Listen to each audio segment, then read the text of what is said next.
Everyone, welcome to my channel moms world. मैं इस channel पे बातें करती हूँ अबाउट प्रेगनेंसी एंड पेरेंटिंग। लेकिन आज के थंबनेल से आपको पता चल गया होगा कि आज हम लोग किस टॉपिक पे बात करने वाले हैं। एंड मैं आपको बता दूँ कि this is just for fun. इसमें कोई भी सच्चाई नहीं है। आप बिल्कुल भी इन पॉइंट्स को लेके सीरियस मत होइए। जैसे मैंने फन के लिए किया, टाइम पास के लिए किया, आप भी वैसे ही करिए।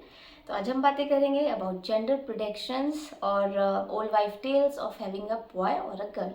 यानी कि आपके टमी में बॉय है या गर्ल है, आपको देख के लोग बोलते हैं, कुछ कुछ सेइंग्स हैं, उसके बारे में बात करेंगे। But nothing is serious, all these things are myths. ये सिर्फ र्यूमर्स हैं, इनमें कुछ भी साइंटिफिकली प्रूव नहीं है।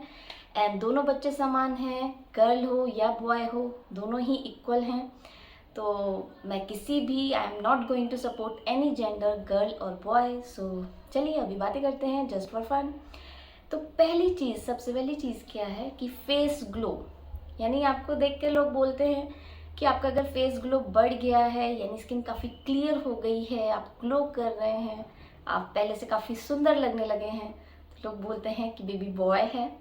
और अगर आपकी स्किन डल हो गई, डार्क हो गई, पिगमेंटेड हो गई, या उसमें एक्ने हो गया, पिंपल्स हो गए, तो लोग बोलते हैं कि गर्ल है। यूजुअली कहते हैं कि जब गर्ल होती है तो माँ की सारी ब्यूटी ले लेती है, तो इसलिए बोलते हैं कि गर्ल है। तो अगर मैं अपनी बात करूँ तो मैं 9th मंथ ऑफ प्रेगनेंसी में हूँ। एंड मुझे लगता है परफेक्ट टाइमिंग है ये वीडियो बनाने के लिए। तो मैं अपने आपको बताऊँगी कि मेरे क्या क्या सिम्टम्स हैं। तो अगर इस पॉइंट की बात की जाए फेस ग्लो की, तो मुझे ऐसा कुछ भी नहीं लगता कि मेरे फेस पे कुछ ग्लो है, बल्कि यहाँ पे पिगमेंटेशन हो गई है। यानी कि मेरे पिगमेंटेड चीक्स हैं जो कि फर्स्ट प्रेगनेंसी में नहीं थे बट इस बार हुए हैं।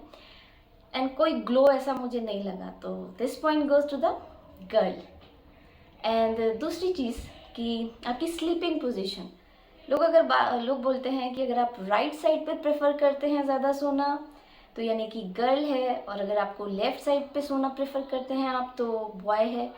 तो वैसे तो मैं लेफ़्ट साइड पे ही सोती हूँ। ऑब्वियसली मैं अपने 3rd ट्राइमेस्टर में हूँ, 9th मंथ मेरा ऑलमोस्ट हाफ हुआ है, तो लेफ़्ट पे ही सोती हूँ क्योंकि इससे बच्चे को ब्लड सर्कुलेशन अच्छी होती है, ऑक्सीजन अच्छे से मिलती है। लेकिन अगर आप मेरा प्रेफरेंस पूछें या मेरा मन कहें, तो ज़्यादा मेरा मन करता है राइट साइड पे सोने का। तो ये पॉइंट भी जाता है गर्ल को, यानी कि 2 पॉइंट्स फॉर गर्ल। थर्ड चीज़ होती है कि बेली लाइन, यानी जिसे लीनियर नाइग्रा बोलते हैं अगर वो स्ट्रेट है तो आपको बॉय है, एंड अगर वो टेढ़ी मेढ़ी है तो आपको गर्ल है। मुझे समझ में नहीं आता, इसका साइंटिफिक रीज़न होता है अपना, लेकिन लोग ऐसा क्यों बोलते हैं आई डोंट नो। लेकिन चलिए फॉर फन बात करते हैं।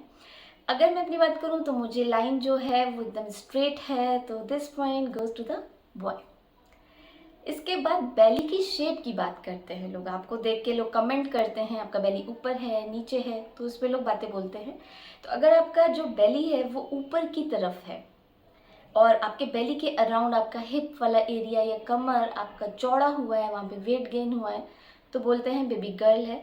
अगर आपका जो टमी है वो डाउन है, नीचे की तरफ है, और सिर्फ टमी ही निकला है, बाकी पूरी बॉडी पे इतना फैट नहीं डिपोजिशन हुआ है, तो आपको बोलते हैं बेबी बॉय है। तो मुझे लगता है, वैसे तो मैं कंफ्यूज हूँ इसके बारे में, बट फिर भी मुझे लगा कि शायद मेरा टमी ऊपर की तरफ है एंड फैट डिपोजिशन मेरे हिप एरिया अराउंड हुआ है, तो this point also goes to the girl. इसके बाद आते हैं FHR या बेबीज हार्ट बीट। यानी कि अगर 140 से नीचे है हार्ट बीट तो बोलते हैं बेबी बॉय है, अगर 140 के ऊपर है तो बोलते हैं गर्ल है। तो मेरी जितनी भी अभी तक डॉक्टर से विजिट हुई है, उसमें जो फीटल हार्ट रेट है यानी FHR है, यानी बच्चे की जो हार्ट बीट है, वो हर बार 140 के ऊपर रही है। तो यानी कि ये पॉइंट भी मेरा जाता है गर्ल को।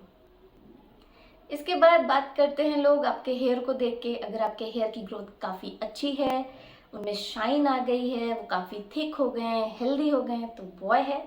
अगर उनकी हालत ख़राब हो गई है, थोड़े से उनके बाल झड़ रहे हैं, हेयर फॉल हो रहा है, थिन हो गए हैं, या बहुत ज़्यादा चेंजेस नहीं हैं, तो बेबी गर्ल हैं। तो मुझे ऐसा कुछ बहुत ही बड़ा चेंज नज़र नहीं आया अपने हेयर्स में। मुझे लगता है जैसे थे वैसे ही हैं, तो this point also goes to the girl. Next चीज़ आती है क्रेविंग्स के बारे में लोग बात करते हैं। अगर आपका खट्टा चटपटा नमकीन खाने का मन करता है तो सब बोलते हैं बेबी बॉय है, और अगर आपको मीठा खाने का मन करता है तो बोलते हैं बेबी गर्ल है। तो अगर मैं अपनी बात करूं तो मुझे मीठा खाने का बहुत ज़्यादा मन करता है, इवन मैं बहुत ज़्यादा मीठा खा भी रही हूँ, और इसीलिए मुझे लग रहा है मेरा वेट गेन भी हो रहा है। तो ये पॉइंट भी मेरे हिसाब से जाता है बेबी गर्ल को। लेकिन मैं आपको बता दूं कि ये सारी चीज़ें कुछ मायने नहीं रखती, क्योंकि जो आपका क्रेविंग्स है वो आपके टेस्ट बड्स पे डिपेंड करती हैं, ना कि इस बात पे कि आपको बेबी गर्ल है या बॉय है। बट हम लोग ये फन के लिए कर रहे हैं, तो चलिए कंटिन्यू करते हैं। इसके बाद आता है कि मूड स्विंग्स, यानी कि अगर आपको बहुत ज़्यादा मूड स्विंग्स हो रहे हैं, आप रो रहे हैं, छोटी छोटी बात पे चिड़चिड़ापन हो रहा है, गुस्सा आ रहा है, यानी कि मूड खराब है, तो बोलेंगे कि बेबी गर्ल है। और अगर आप हैप्पी मूड में रहते हैं, हमेशा आप खुश खुश रहते हैं, आपको सब अच्छा लगता है, तो बोलते हैं बेबी बॉय है। तो ऑब्वियसली अभी प्रेगनेंसी है, कुछ ना कुछ प्रॉब्लम चलती रहती है। जैसे मेरे को तो गैस की ज़्यादा प्रॉब्लम है, तो उस वजह से बॉडी हैवी लगती है, अच्छा नहीं लगता है, तो ऑब्वियसली थोड़ा चिड़चिड़ापन रहता है। तो ये पॉइंट भी जाता है बेबी गर्ल को। इसके बाद एक और चीज़ आती है कि जो मॉर्निंग सिकनेस, यानी कि जो आपको नौशिया है, वॉमिटिंग है, हेडेक है, टायर्डनेस है, ये जितना भी मॉर्निंग सिकनेस है, अगर ये सब होता है तो आपको बेबी गर्ल है। और अगर आपको ये सब नहीं होता है, आपकी प्रेगनेंसी बहुत अच्छी स्मूथ चल रही है, तो बेबी बॉय है। तो अगर मैं अपनी बात करूँ तो मुझे बहुत ज़्यादा तो नहीं है, लेकिन हाँ है, तो this point also goes to the girl. But मैं फिर कहूँगी ये सब मिथ्स हैं, इन सब का कोई रिलेशन नहीं है बेबी के सेक्स के साथ। अच्छा, इसके बाद बात करते हैं एनर्जी लेवल्स की। बोलते हैं अगर आप बहुत ज़्यादा एनर्जेटिक हैं, बहुत आपको ऐसे फुल ऑफ एनर्जी लगता है, बहुत एक्टिव हैं, तो बेबी बॉय है। अगर आप लेज़ी फील करते हैं, बेड में ही रहते हैं, तो आपको बेबी गर्ल है। तो मुझे फर्स्ट प्रेगनेंसी में मैं एक्टिव थी, बट इस प्रेगनेंसी में मैं उतना एक्टिव नहीं हूँ, लेज़ी हूँ, क्योंकि ऑब्वियसली कुछ कुछ प्रॉब्लम्स हैं उस वजह से। तो ये पॉइंट भी जाता है बेबी गर्ल को। फिर बात करते हैं कि पिगमेंटेशन या डिस्कलरेशन हो जाती है स्किन पे। तो अगर ज़्यादा हो रही है, जैसे कि आपको अंडर आर्म्स ब्लैक हो रहे हैं, आपको नेक पे आपको ब्लैकनेस हो रही है, थाइस पे ब्लैकनेस हो रही है, अगर ये सब ज़्यादा है तो बॉय है, अगर ये सब कम है तो गर्ल है। तो ये पॉइंट भी मेरा गर्ल को ही जाता है, क्योंकि मुझे इस बार इतना ज़्यादा नेक पे ब्लैकनेस नहीं है, या थाइस पे नहीं है, या अपने बेली पे नहीं है, तो ये पॉइंट मेरा गर्ल को जाता है। यानी कि कम पिगमेंटेशन, कम डिस्कलरेशन है तो गर्ल है। इसके बाद आता है कि आपकी ड्यू डेट या डिलीवरी डेट के बारे में लोग बात करते हैं। एक्चुअली बोलते हैं कि जो गर्ल्स होती हैं वो पूरा फुल टर्म लेके अपना आती हैं, यानी पूरा कंप्लीट करके 9 महीना आती हैं, तो वो गर्ल हैं। अगर 10-15 दिन पहले आ जाता है बच्चा तो उसको कहते हैं कि बेबी बॉय है। तो मुझे डॉक्टर ने बता दिया है, जो मेरी डिलीवरी डेट है उससे 10-15 दिन पहले ही मुझे बता दिया है कि आपको बेबी हो सकता है, तो ये पॉइंट मेरा बेबी बॉय को जाता है। इसके बाद कुछ 1-2 पॉइंट और हैं जो कि बहुत ज़्यादा फ़नी हैं, मुझे तो समझ नहीं आता लोग इन पे कैसे यकीन करते हैं या कैसे बोलते हैं, सुन के ही हंसी आती है। चलिए मैं उनके भी बारे में आपको बताती हूँ। बोलते हैं हस्बैंड का वेट गेन। अगर हस्बैंड का वेट गेन बहुत ज़्यादा हुआ है आपके साथ साथ, तो बेबी गर्ल है। अगर वेट गेन ज़्यादा नहीं हुआ है या कोई ज़्यादा फ़र्क नहीं पड़ा है तो बेबी बॉय है। तो मेरे हस्बैंड का तो ऐसा कुछ मुझे नहीं लगता कि वेट गेन हुआ है, तो यानी कि ये पॉइंट भी मेरा जाता है बॉय को। लेकिन मुझे ये बात समझ नहीं आई कि हस्बैंड के वेट गेन से बेबी के सेक्स से क्या मतलब है। आई डोंट नो क्यों लोग बोलते हैं, पता नहीं। इसके बाद है पेंडुलम टेस्ट लोग करते हैं। आप अपना रिंग लीजिए, वेडिंग रिंग लीजिए, उसमें थ्रेड डालिए और अपने टमी के ऊपर उसे छोड़ दीजिए। अगर वो साइड टू साइड घूमता है तो यानी कि आपको बेबी गर्ल है, अगर वो बेबी बॉय है। अगर आपका राउंड राउंड घूम रहा है वो रिंग, तो बोलते हैं बेबी बॉय है। तो ये टेस्ट मैंने करके देखा है, ये वीडियो बनाने के लिए जस्ट, तो मेरा वो साइड टू साइड जा रहा था, तो मुझे लगता है कि बेबी बॉय है। तो ये सारे कुछ मेजरमेंट्स थे जिनके बारे में लोग बातें करते हैं। इनसे कैसे ये पता लगाया जा सकता है कि बच्चे का सेक्स क्या है, वो बेबी गर्ल है या बेबी बॉय है, आई डोंट नो। लोग कैसे बिलीव करते हैं, एक्चुअली होता क्या है कि इसमें देखिए दो ही केस हैं, 50-50, गर्ल होगा या बॉय होगा। अगर किसी के लिए कोई सेइंग सही हो जाती है तो वो दूसरे को बताता है, एंड इस तरीके से ये चीज़ें पास ऑन हो जाती हैं एंड धीरे धीरे मिथ्स में बदल जाती हैं, र्यूमर्स में बदल जाती हैं। बट मैं आपको बता दूं कि इसमें से कुछ भी साइंटिफिकली प्रूव्ड नहीं है।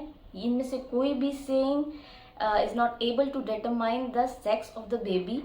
तो इसमें से किसी भी चीज़ पे आप रिलाई नहीं कर सकते।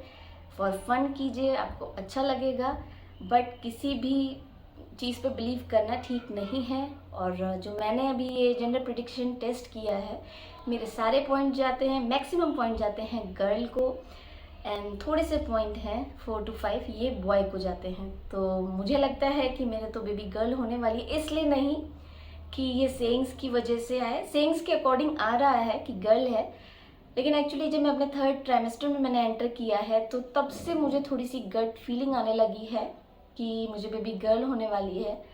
तो देखते हैं कि क्या होता है। डिलीवरी कुछ ही दिनों के बाद है, जैसा भी होगा मैं आपको ज़रूर इन्फॉर्म करूँगी। एंड हाँ, जाने के पहले मैं आपको बता दूँ कि ये जो था सिर्फ फॉर फन था। बच्चे दोनों इक्वल हैं, गर्ल हो या बॉय हो। किसी को पहले गर्ल है तो बॉय चाहिए, किसी को पहले बॉय है तो गर्ल चाहिए, तो इसमें कुछ गलत नहीं है। लेकिन अपने आप को मेंटली इस चीज़ के लिए प्रिपेयर मत कीजिए कि जो हमने ये टेस्ट किया है ये एक्यूरेट है, ये सही होगा, कोई भी सेइंग सही होगी, नहीं। सारे के सारे मिथ हैं एंड साइंटिफिकली प्रूव्ड बिल्कुल भी नहीं है। बस मज़े के लिए कीजिए, एंजॉय कीजिए, फन कीजिए। तो ये था आज का वीडियो। आई होप आपको अच्छा लगा होगा। अगर अच्छा लगा है तो please like, share, subscribe to my channel. ऐसे ही कुछ फन वीडियोस या प्रेगनेंसी रिलेटेड वीडियोस मैं लाती रहूँगी। अगर आपको अच्छा लगता है तो please stay tuned and please comment box में कमेंट डालिए, मुझे अच्छा लगेगा। एंड प्लीज़ सब्सक्राइब कीजिए तो थोड़ा मोटिवेशन मिलेगा आगे अच्छे अच्छे वीडियोस बनाने के लिए। तो आज के लिए बस इतना ही। Thank you very much.